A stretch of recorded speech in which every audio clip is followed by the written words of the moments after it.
करनाल ਦੀ mini secretariat ਦੇ ਬਾਹਰ ਕਿਸਾਨਾਂ ਦਾ ਪੱਕਾ ਧਰਨਾ ਲੱਗਿਆ ਹੋਇਆ। ਅੱਜ ਤੀਜਾ ਦਿਨ ਆ ਜਿੱਥੇ ਕਿਸਾਨ ਡਟੇ ਹੋਏ ਨੇ ਆਪਣੀਆਂ ਮੰਗਾਂ ਨੂੰ ਲੈ ਕੇ। ਐਸਡੀਐਮ ਨੂੰ ਸਸਪੈਂਡ ਕਰਨ ਦੀ ਮੰਗ ਹੈ।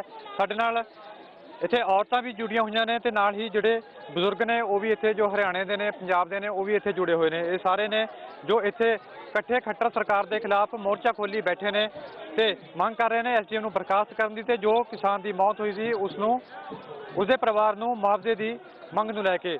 ਸਾਡੇ ਨਾਲ ਇੱਕ ਅਜਿਹੀ ਲੇਡੀ ਵੀ ਹੈ ਜੋ ਜਿਸ ਦਿਨ ਇੱਥੇ ਕਰਨਾਲ ਦੇ ਵਿੱਚ ਸਭ ਤੋਂ ਪਹਿਲਾਂ ਧਰਨਾ ਲੱਗਿਆ ਸੀ, ਮਹਾ ਪੰਚਾਇਤ ਕੀਤੀ ਗਈ ਸੀ ਅਨਾਜ ਮੰਡੀ ਦੇ ਵਿੱਚ। ਇਹ ਪਹਿਲੀ ਮਹਿਲਾ ਕਿਸਾਨ ਹੈ ਜੋ ਉੱਥੇ ਪਹੁੰਚੀ ਸੀ। ਇਹਨਾਂ ਨਾਲ ਗੱਲਬਾਤ ਕਰਦੇ ਹਾਂ ਕਿ ਇਹ ਪੂਰੇ ਧਰਨੇ ਨੂੰ ਕਿਸ ਤਰ੍ਹਾਂ ਦੇਖਦੇ ਨੇ, ਕਿਉਂਕਿ ਇਹ 3 ਦਿਨਾਂ ਤੋਂ ਲਗਾਤਾਰ ਇੱਥੇ ਬੈਠੇ ਹੋਏ ਨੇ।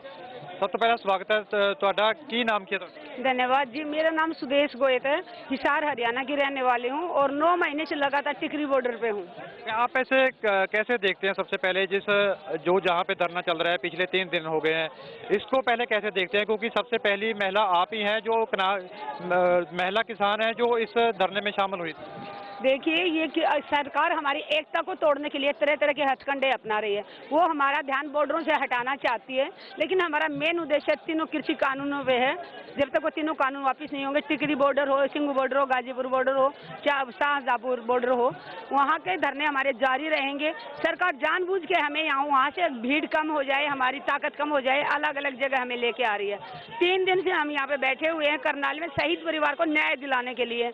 हमारी 2-3 मांगे हैं कि शहीद परिवार के एक सदस्य को नौकरी दी जाए, उसके परिवार को 25 लाख का मुआवजा दिया जाए और जो घायल हैं उनको 2-2 लाख मुआवजा दिया जाए। और जिसके कहने से ये सब कुछ हुआ, उस एसडीएम को जिसने ऑर्डर दिया था कि सिर फोड़ दिया जाए किसानों का और ज्यादा इतनी चोटें आई कि उस भाई की मौत हो गई, उसको बर्खास्त किया जाए। उसके ऑर्डर के कारण एक भाई की मौत हुई है तो धारा 302 का मुकदमा दर्ज किया जाए। सरकार से अपील करती हूँ, प्रधानमंत्री जी आपको भी बताना चाहती हूँ, अन्याय नहीं सहेंगे हम लोग। अगर कानून है तो सबके लिए बराबर है, चाहे फिर वो एसडीएम हो, चाहे किसान हो, चाहे मजदूर हो। अगर एसडीएम ने गुनाह किया है, अपराध किया है, तो उसके ऊपर भी धारा 302 का मुकदमा दर्ज होना चाहिए, क्योंकि उसके ऑर्डर के बाद एक हत्या हुई है। तो इसलिए कानून सबके लिए बराबर है, तो चाहे वो मजदूर हो चाहे राष्ट्रपति हो, तो इसको हम बर्दाश्त नहीं करेंगे। जब तक न्याय नहीं मिल जाता शहीद परिवार को, किसान करनाल से बाहर नहीं जाएगा। परसों सुबह से लेके आज तक हम दिन रात यहाँ डटे हुए हैं। सरकार प्रशासन से कल भी मुलाकात हुई थी किसानों की, प्रशासन ने बात नहीं मानी उनकी। आपको क्या लगता है कि सरकार मानेगी अब बातें? सरकार नहीं मानेगी वो सरकार के हाथ में है, लेकिन किसान अपने ऊपर हमें भरोसा है। जब तक न्याय नहीं मिलेगा हम करनाल छोड़ के जाने वाले नहीं हैं, हमें अपने ऊपर भरोसा है। आप कैसे देखते हैं आप किसान आंदोलन को? आप मुजफ्फरनगर में भी गए थे, वहाँ पे भी आप बहुत रश था किसानों का। कैसे देखते हैं अब ये आंदोलन किस तरफ बढ़ रहा है? जितना सरकार हमें तकलीफ देगी, जितना हमें अत्याचार करेगी, उतना हमारा आंदोलन और मजबूत होगा। एकता तोड़ने की कोशिश करेगी सरकार, हमारी एकता और मजबूत होगी। और मैं सरकार से पूछना चाहती हूँ, अगर आपका एक एसडीएम गुंडे की बात बोल रहा कि सिर फोड़ दो, तकलीफ हमें भी होती है, सहन शक्ति की एक सीमा होती है, किसान भी इंसान है। 9 महीने से हम सरकार के हर अत्याचार को सहन कर रहे हैं।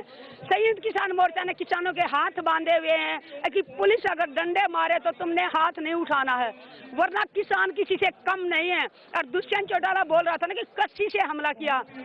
जिस दिन किसान ने हमला करना शुरू कर दिया ना, इस देश में नेता ढूंढने से भी नहीं मिलेगा। तो फालतू में किसानों को बदनाम करना बंद करें। किसान अपने खेत में काम कर रहा था और कस्सी उसने अपने कंधे पे रखी हुई थी। 3 दिन यहाँ पे आपको बैठे हुए हो गए, महिलाओं का कैसा योगदान आप देख रही हैं इस धरने को लेकर? क्योंकि वहाँ पे तो हमने देखा था बहुत महिलाएं वहाँ पे शामिल होती थी, इस पे कैसे आप देख रही हैं? यहाँ पे भी महिलाओं की 50% भागीदारी है। यहाँ पे आसपास के सभी गाँव की बहनें आ रही हैं, अम्बाला तक की आ रही हैं, चंडीगढ़ से भी बहनें आ रही हैं, पानीपत से आ रही हैं। तो मातृ शक्ति जागरूक हो गई है और खासकर किसान आंदोलन में माताएं बहनें बढ़ चढ़कर हिस्सा ले रही हैं, किसान आंदोलन का नेतृत्व कर रही हैं। तो ये एक बहुत बड़ी जीत है। अगर हम 50% जनसंख्या हमारी और आज हम आंदोलन में 50% भागीदारी निभा रहे हैं तो ये जीत की निशानी है। और मातृ शक्ति जब अपनी पे आती है ना तो यमराज की भी नहीं सुनती। तो प्रधानमंत्री को सोच लेना चाहिए, जिसने प्रधानमंत्री जी ने बोला था माताओं बहनों को और बच्चों को घर चले जाना चाहिए। नारी कोमल है, कमजोर नहीं है। अगर जहाँ पे डंडे बरसाती है ना इनकी सरकार, तब भी माता बहनें सबसे आगे खड़ी होती हैं। भले हमारे सिर फूटे हों, हमारी टांगे टूटी हों, हमारे सिर फोड़े, हमारे हाथ तोड़े, पैर तोड़े, लेकिन किसानों के हौसले नहीं तोड़ सकती मोदी सरकार। आपको क्या लगता है भी अब आंदोलन कब तक चलेगा, कब तक खत्म होगा, क्या लगता है? ये सरकार के हाथ में है, सरकार कब हमारी बातें मानती है। जब तक मांगे पूरी नहीं होंगी आंदोलन जारी रहेगा, टाइम कितना भी लगे। 3 दिन से यहाँ बैठे हुए हैं, 3 दिन और बैठना पड़ा तो भी तैयार है, 3 महीने बैठना पड़ा तो भी तैयार है।